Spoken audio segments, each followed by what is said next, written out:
How's it going, everyone? So, in today's video, we're going to be talking about the one Honda you should stay away from, in my professional opinion, if you're looking for a used Honda to purchase. Maybe you want to go ahead and just pick up something else other than this particular Honda. And if you follow my channel, you probably know what car I'm going to be talking about, or at least what powertrain in that vehicle I'm going to be talking about. Now, the issues aren't just limited to the powertrain, but a lot of them are involved with that particular, engine at this point. But if you have one of these vehicles and you've had any of the issues, all of the issues I mentioned, please drop a comment down below and include some context, so mileage, maintenance routine, and fuel use. Also, if you have one of these vehicles and you haven't had any of these issues, also drop a comment down below. And like that, we could discuss what works and what potentially works, and try to get a better perspective from everybody in the channel. So with that being said, let's go ahead and get started and digging into this particular vehicle.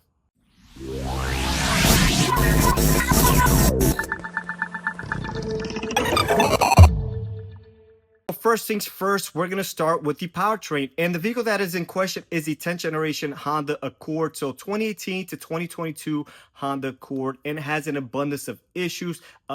Biggest ones being with the powertrain or the engine itself. Now, this car is a 1.5 liter turbo engine, made it to a CVT transmission. Now, the CVT transmission gets a lot of hate, although if maintained well, and I mean trans services between 30 to 45,000 miles or so, they are fairly reliable. That is not the biggest issue with this car. So if you're concerned with that, that's not one of the issues that we are seeing at this time. Now, some of the issues we are seeing, and the biggest one being the head gasket. Now, these cars are blown head gaskets anywhere between 40 to around 100,000 miles or so, typically right around 70, 80, 90, 100 or so, but we have seen them as early as 40,000 and as late as well into the 100,000 miles. So but a lot of them seem to be falling right in that range, 70, 60, 80,000 miles or so. So obviously that is a big issue. Now, if it's covered under warranty, being that you have either under mileage of a 5-year 60K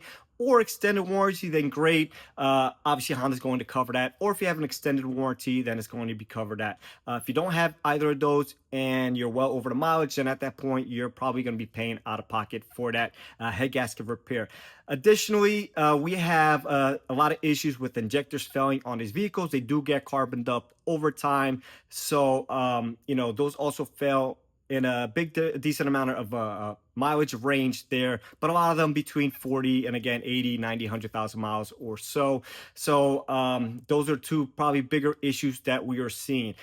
As these cars get older, we are also seeing a lot of sludge buildup, and that is usually from neglect from extra long oil changes or following that maintenance minder, or some people completely ignore it and just go. Sometimes we see cars come in negative 3, 4, 5,000 miles over the maintenance minder. So they're over whatever Honda calculated in their algorithm at that point, and causing sludge issues, VTEC codes and stuff like that. So obviously at that point, there's sludge everywhere. We see restrictions at the feed for the turbo, and oftentimes damaging the turbo as well. If the turbo doesn't get damaged from lack of oil due to lack of maintenance, at higher mileage, we are seeing turbos fail. In particular, the wastegate, it gets a lot of play. Now, some people go ahead and adjust that. And sometimes these turbos are covered depending where you live, or maybe federal up to 150,000 miles. So that is great. For some reason, it's an emissions part. But that's great. If it's under 150,000 miles, there's a good chance it may be covered, whether it was neglected or not. Now, that's up to the dealer to decide that in that situation. When that happens, it throws a underboost code. So 9 out of 10 times, that's the issue. Could have a leak somewhere, but a lot of times we'll see that. And these turbos, we see them with that underboost code, typically well over 100,000 miles. It does not mean that we can't have one under that or one that doesn't go at all. So it really depends. But typically when we see them failing is right between 120 to 150 or so. Again, if you had any of these issues, make sure you drop a comment down below with the particular issue you have had. So besides that, and this is going to be more driver situation and where you live. So the first one I'm going to be talking about is the switches on the center console there. So the e-brake switch is there, and right next to it is cup holders. So a lot of times we'll see people either dropping debris, whether it be like a crumbs from like a sandwich or a donut or something like that, and getting jammed over time in that e-brake switch to the point where you can either engage it or disengage it. Also, we see a lot of liquid damage. I mentioned the cup holders. Now they are there, and a lot of times we are human, we make mistakes, and some liquid, whether it be water, a juice, soda, whatever, falls onto those switches and contaminates them, and it'll throw a code. And again, it may disengage or not disengage depending on how it failed. So that is obviously a bad spot for it, but it could be avoided with just a little bit of care. But again, it's a bad spot in my opinion, and there's plenty of other places they could have put that switch, but they choose to put it there. So a lot of issues we see also in the rear calipers when people try to do their own brakes. They break the harness attached to the caliper and causing themselves some issue. And by people, I mean owners and sometimes even technicians. So just be aware of that. Then you create an open circuit. Fortunately, that is a shorter harness. It's a little sub harness, so you could go ahead and replace that without too much of a big deal. Obviously, something you broke, you don't want to go and replace anything that you didn't initially need, but we do see a lot of that. So what I like to do personally is just unclip it and move the harness out of the way, disconnect it, and like that. When you go take out the caliper, it doesn't stretch that harness. So that's the issue. It's tight, and people stretch it and pull the pins right out of that connector. So again, this is human error, but we do see a lot of it. So a lot of times people come in with multiple lights, and it'll be the brake switch. And the next thing will be some rodent damage. So for some reason, rodents love the 1.5T engine.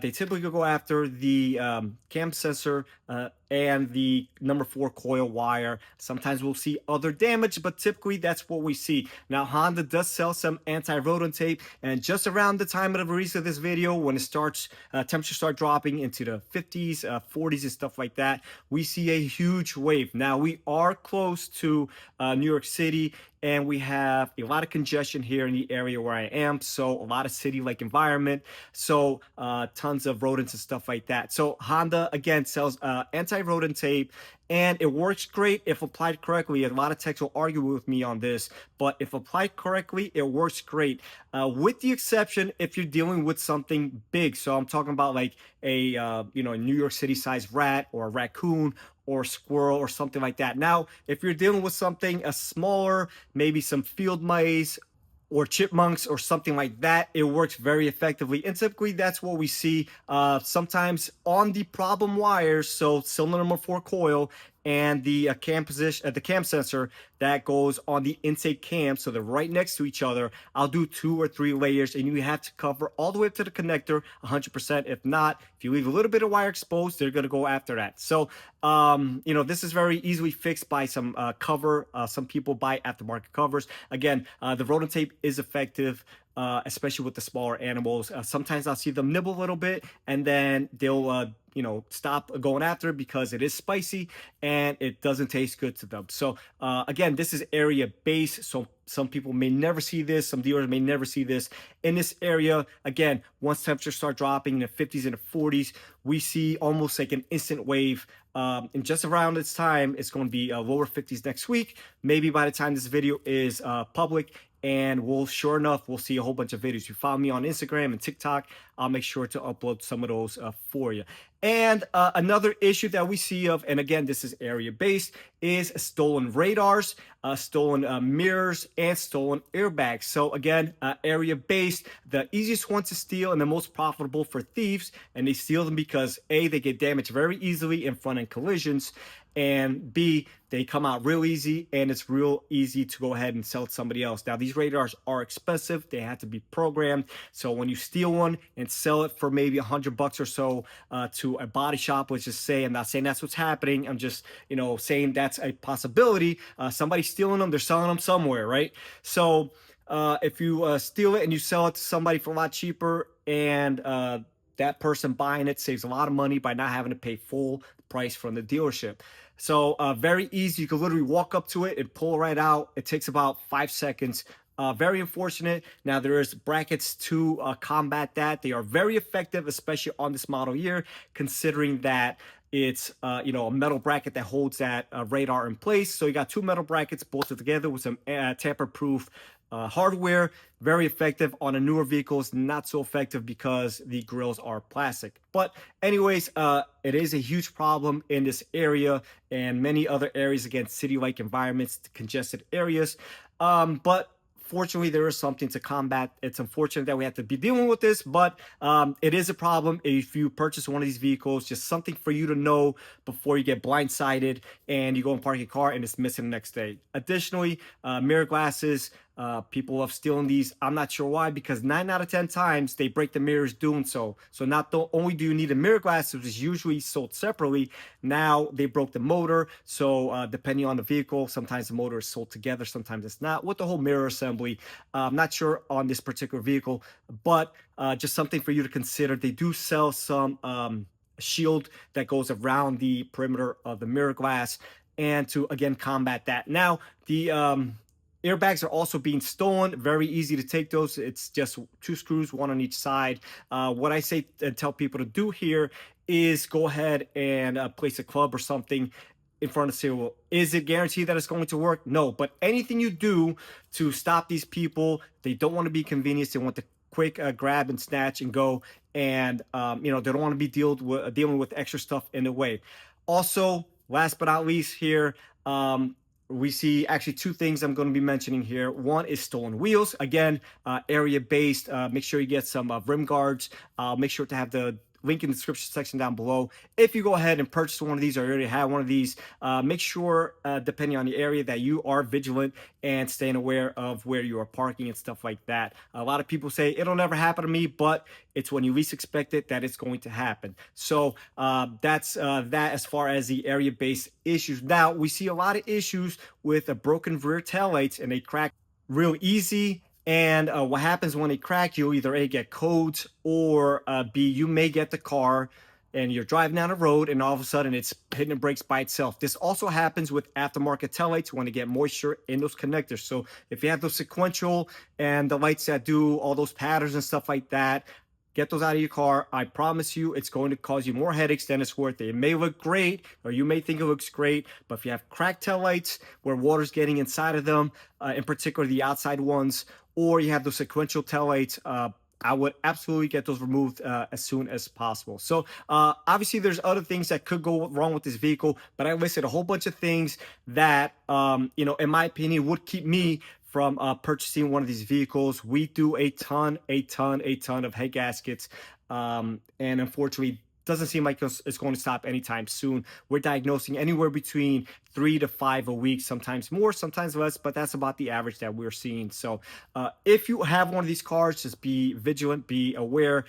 Just know that these are common issues. If you're thinking about purchasing one of these cars, maybe you want to go ahead and just purchase a different Honda product, something that will have less issues and less people messing with the car and making you out to be a target. So hopefully you guys enjoyed this video, and I'll catch everyone on the next one.